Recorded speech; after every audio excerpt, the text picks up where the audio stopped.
Oromoo jidduu isaanii dhaabbilee kana lamaan jidduu deddeemaa akka turanidha kan dubbatamu. Gama biraatiin Obbo Baqqalaaniif Jawaar illee gara dhiyaa Oromiyaatti deemanii waa ilaalanii sana booda immoo waan ta'uu qabu gara mootummaatti akka fi gara Abaawutti akka dhiyeessanidha kan himamaa jiru. Mee kan jaarsolii irraa kaanu. Jaarsoliin yeroo jara dhaabbilee kana lamaan jidduu deemanii maal dhiyeessanii turanii furmaanni sun hojiirra akka hin oolle fi maanni danqaan ture. Walumaa galatti mee quba qabdu gama keessaniin waan jaarsoliin jidduu jara deeman dhiyeessaa turan. Hamman jaarsolii achi keessa turan keessaati nama baay'ee dubbadhetti afaaniin akkanatti himanitti jalqaba jarri lachuu hagayya tokko 2018 Asmaraatti waliigaltee godhataniiru. Waliigalteen sun akkuma ta'ee jedhan gara lachuutti dubbatan. Mootummaa naannoo Oromiyaa keessaas itti dubbatan jaarsoliin Oromiyaa hundarraati yoo dhufan. Warra Abaawos asittis itti dubbatan, Gidaamis dhaqanii itti dubbatan, hoomaa waraanaatti dubbatan. Isarraa ka'anii kana jedhan isayyuu fuula 14 kan ta'u kan isaan itti dhiyeessan jirattu. Isa keessaatii cuunfanii garuu waan isaan dhiyeessan jalqaba hoomaan waraanaa maqaa Abaawootiin socho'u yookiis waraanni bilisummaa Oromoo mootummaa Oromiyaatti akka inni makamu irra jiru akkuma waliigaltee isaanii. Isa keessaa yommuu kan isaan jedhan jalqaba tokkoon kan isaan keessaa baasanii qabxiidhaan lafa kaa'anii iddoon qophaa'udha. Waraanni kun lafa itti sassaabamu iddoon qophaa'utu irra jira. Iddoon isaa beekamutu irra jira. Iddoo akkasitti qottu jechuutu irra jira. Lammata akka humna addaatti iyyuu ijaaramuu danda'aadha. Waan hiikkadhu kana keessa hin jiru turan jarri lachuu yoo waliin ta'anii waan jaarsolii jedhan fudhatan. Isa malees immoo qaama sadaffaa isin barbaachisu hin gidduutti. Isinuu teessanii walitti haasa'aa jirtu, walitti dubbataadha jirtu. Qaama sadaffaa isin hin barbaachisu. Garuu waan kana hojiirra oolchuudhaaf waan liqeessa hojiirra oolchuudhaaf qaamni tokko isin lachuu keessaa kan bahu ijaaramee guyyaan kan irratti hojjetuutu irra jira jedhaniiti itti himan tole jedhan. Jarri lachuu wajjinuu taa'anii tole miidiyaattuu gadi ba'anii tole jedhan. Isa irrayyuu darbanii jaarsoliin kun waa'ee waraanni kun mootummaatti makamee seeraan hammatamuu duwwaa utuu hin ta'in rakkoodhaaf danqaa ta'a jedhanii kan yaadan hundumaa irratti waliigaltee garlachuuttu ati kana godhi ati sana godhi nama hedduu isaa keessa deemuun irra hin jiru. Isa irrayyuu darbanii amma rakkoo ta'aa jiru itti jarattu himan. Fakkeenyaaf mootummaan hojjetaa hin jiru. Mootummaan naannoo Oromiyaa gara gajjallaa irratti hojjetaa hin jiru kan jennee yeroo dheeraadhaaf dubbataa turre amma sababii godhatanii mootummaan gatii Abaawot hiikamee sababii godhatanii kan isaan himatan. Abaawoon illee sadarkaa lafa jiran sana keessatti mootummaan Oromiyaa iddootti deebi'ee bulchiisni iddootti deebi'ee hojiin hawaasummaatiitiif hojiin dinagdee itti fufuuf akka danda'utti namni nagada isaa gochuudhaaf akka danda'utti baankiin akka banamutti karaan akka banamutti isinuu gargaaruutu irra jira. Mootummaan amma jiru mootummaa naannoo Oromiyaati iddootti deebi'uu irratti isinuu gargaaruutu irra jira jedhanii itti himan arge. Isaan waan jara lama duwwaa gidduutu hin ta'in gaaga'ama inni geessisaa jiru. Guyyaa tokko hojii malee ooluun, baankii hojjechuu dhiisuun, guyyaa tokko nagaduu dhiisuun, namni nyaatee waan dhaba bara. Gabaatti ba'ee namni tokko hojjechuudhaan namni tiraanspoortiidhaan deemuun dadhabuun dhukkubsataan dadhabuun kun hundumtuu rakkoo fidaa jedhanii walii galan. Waa'ee miidiyaa Baqqalaan kaasallee himan gadi baaftanii waliin saaxilina waan iccitiitti qabatamu jira. Wanni dubbatamu jira. Haa ta'u malee isin gidduutti hotline dhaabbadha. Itti gaafatamaan Abaawootii fi mootummaan naannoo Oromiyaa yeroo hundumaa rakkoon gara gajjallaatti akka hin dhalannetti akka Jawaar jedhe odeeffannoon hin taane isaan bira akka hin geenyetti hotline dhaabbadhaati walitti dubbadhaa jedhan tole jedhan kun rakkoo maaliiti jedhanii akka hojiin kun hojiiyyuu miti jedhanii dubbatan isaanumtu ergii dubbatanii walii galanii fi booda dhimmi amma keessa jirru kun dhimma siyaasaa miti, dhimma waraanaa miti. Oromootti seenaan yeroo dheeraa keessatti Oromoonis Oromoo ta'ee kabajamee biyyaana keessa jiraachuudhaaf biyyattii kanas baraaruudhaaf uummata biyyaanaa walitti bu'iinsa irraati oolchuudhaaf ce'umsa kana gara dimokiraasiitti kan yeroo dheeraadhaaf uummanni Itoophiyaa hundumtuu eeggataa ture iddoo sanaadhaan ga'uudhaaf itti gaafatama siyaasaa itti seenaatuu qabanii dubbii siyaasaa gadi godhanii achitti gadi cabsaniiti malee akkaataa warri jaarsolii itti himanitti dhumeera jedhan. dhumeera jedhan amma danqaa kan ta'aa jiru waliigaltee jara gidduu dhibamee miti waan hundarratti waliigalan ilmaan haadha tokkooti jedhanii waliigalan gadi ba'anii garuu ummata fuulduratti addunyaa fuulduratti addunyaan har'a waa inni dubbataa jiru Oromootu biyya sana bulchaa jira akkasitti guddisuudhaaf adeema jedhee Oromiyaadhaa dhuftanii jedhanii Awurooppaan Ameerikaan gaafa dubbatu hojii seenaadhaaf ta'u utuu nurka jiruutiti waan xixinnoo irratti waan siyaasaa irratti waa'ee biyya ijaarutu jiru eenyutu mo'ata eenyutu mo'ata kan jedhu wal shakkii wal gidduutti uumuudhaanititi nu qaanessa nu gaddisiisa ummata kana akka inni boquu gadi qabatu gochaadha jiru malee waliigaltee kan dhibu jara gidduu tokkittiin hin jiru akka jaarsoliin sun godhanitti isa kaanis isaan hojjetan immoo isaan iyyuu irra beeku wanta ta'e akkasitti kan inni jiru kan beekutti. Gaariidha. Ani gara imala gama dhiya Oromiyaatti lama gootanii yeroo sana waan hubattanii kan argitanii fi kan hubattanii yeroo sana maal argitanii maalirra ga'e ergammoo waan hundumaa argitan sana booda gama qaama lachuutu maal dhiyeessitan wanti dhiyeessitan jira gama Jawaar sirraan jalqaba. Egaa gabasitti kan deemne tokkoffaa ololaaf dhugaa adda baasuu barbaanne. Gama naasii mannaa ture. San dura yaalaa turre walitti fiduudhaaf yeroo as turretti taasaa ture gara lachuutti. Boodarra naannoon sun rakkoon akka jiru baay'inaan himatamaa tureef rakkoo maddi rakkoo sanii maali kan jedhu beekuudhaaf kan kaanee deemne. Achi dhagnee waggaa deebine gara magaalaa Torbaa akka samma Soosaa deemnee ilaallee kan deebine akkuma dhufneen gabaasa dhiyeeffanne. Gabaasa kana bakka obbo Lammaa jirutti, bakka obbo Daawud jirutti, bakka obbo Jeneraal Birhaanuu Juulaa jirutti makalaafiyaa irraa itti dhiyeessine. Bakka kutaa sadiitti qoonnetti kan dhiyeessine. Kutaan tokko komii uummata maali? Uummanni maal jechaa jira? Yaadni uummataa maali kan jedhu kutaa tokkotti dhiyeessine. Lammaffaa nuwoo hubannaan keenya maali? Uummata wajjin dubbanne, makalaafiyaa wajjin dubbanne, warra waraana achi jiru wajjin dubbanne, warra adda addaa wajjin dubbanne, wanni hubanne maali? Sabaaf sablammii ollaa keenya wajjin dubbanne, wanni hubanne maali? Hubannoo keenya our own assessment maali kan jedhutti hubanne. Sadaffaa yaada furmaataa jennee lafa keenya. Yaadni furmaataa walii galtame isaanii isa irratti kan hundaa'edha. Kunis naannoo sanitti waraanni bilisummaa Oromoo socho'aa jiraachuun rakkoo san keessatti ammeessaa akka jiru. Makalaakiyaa fi waraanni wal dura deemuu fi wal adamsuun uummata nagayaa dhoorgee diinagdee naannoo sanii baay'ee miidhee akka jiru. Akkasumas hariiroo saboota ollaa wajjin qabnu baay'ee miidhaa akka jiru. Dhimmi kun saffisaan akka furamu.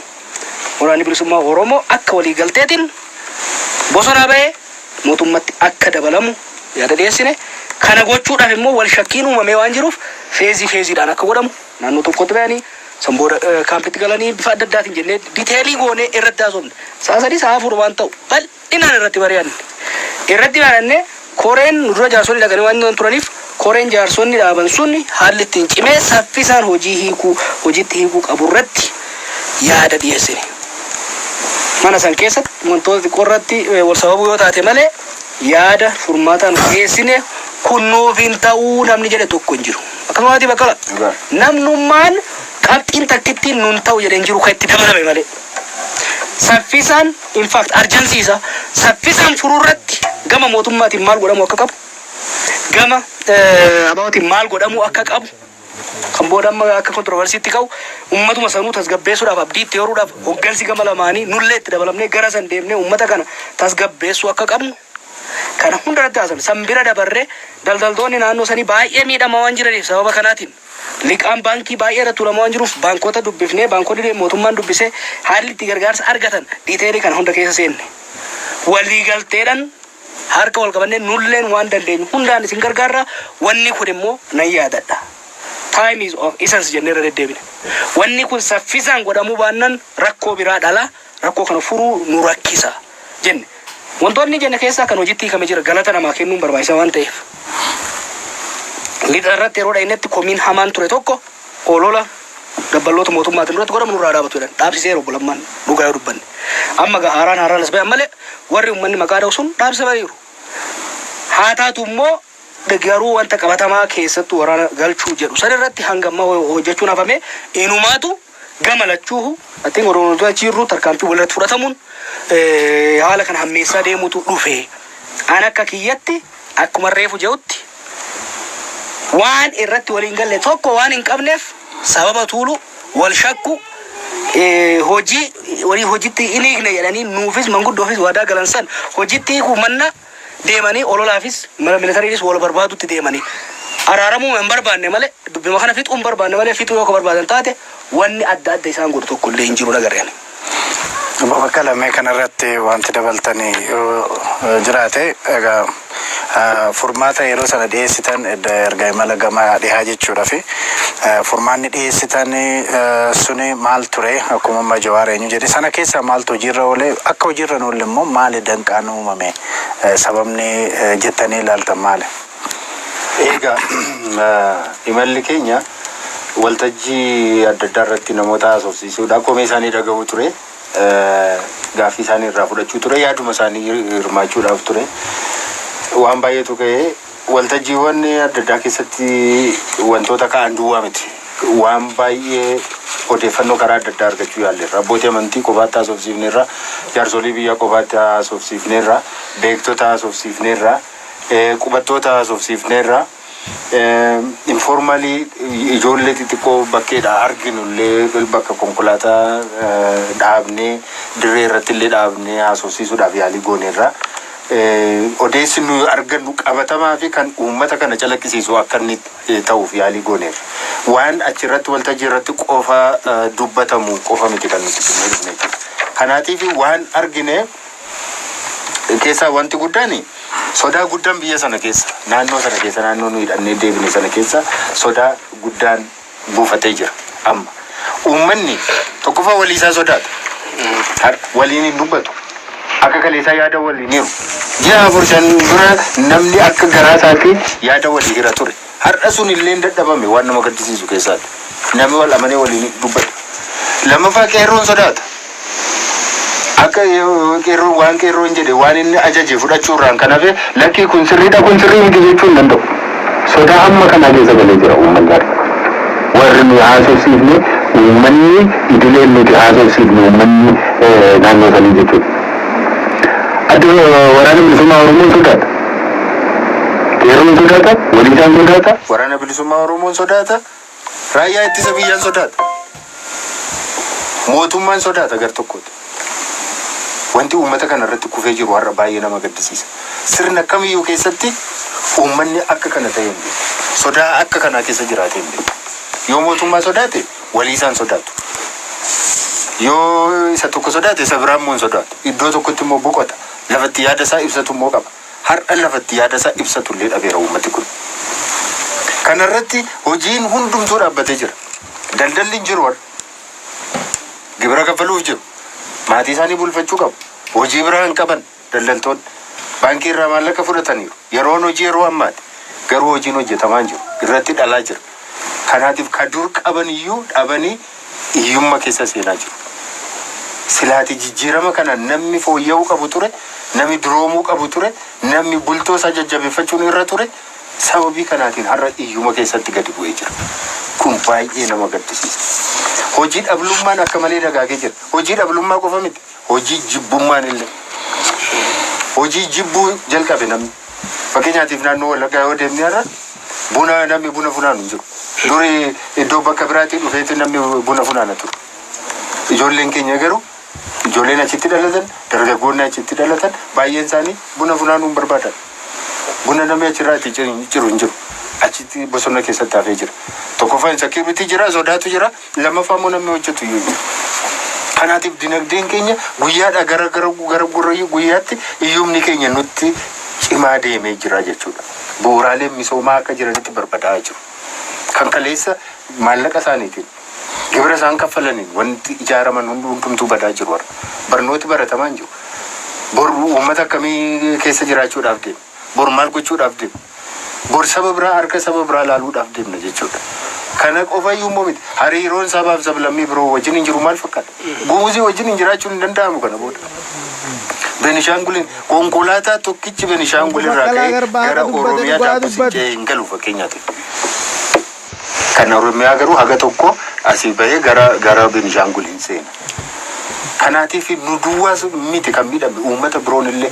akka malee miidhamanii jiru sababii kanaatiif kan ka'e jechuudha kanaatiif hariiroon saboota wajjin hin qabnullee baay'ee miidhamee jira rakkoo guddaa keessa seennee jira. Kuni dafee wanna tokko irra ga'uu qaba. Caasaan naannoo sana jiru guutummaadhumatti laamsha'ee jira. Namni tokko konfidensiidhaan dura bahee kana godha kana dhiisaa kan jedhu hin jiru mootummaa keessaati. Kanaatiif kun sirna guddaa ta'ee jira. Achi gaafa deebine immoo mootummaan maal sirreeffachuu qaba? Waraanni ittisa biyyaa raayyaan ittisa biyyaa maal sirreeffachuu qaba? Adda bilisummaa Oromoo maal sirreeffachuu qaba? Mootummaan naannoo Oromiyaa maal sirreeffachuu qaba? Isa jedhu hunduma isaanii tokko tokkoon keenya akkuma Jawaar dubbate tole jedhanii nuutsaa jedhaniiti fudhatanii ba'anii gara tokko yoo hojiirra oolchu jechuudha. Gaariidhamee amma egaa yeroon keenyas dhumaa jira. Gara dhumaatti dhufnaa daqiiqaa tokko guddatee lama kan hin jaallani. Profeesar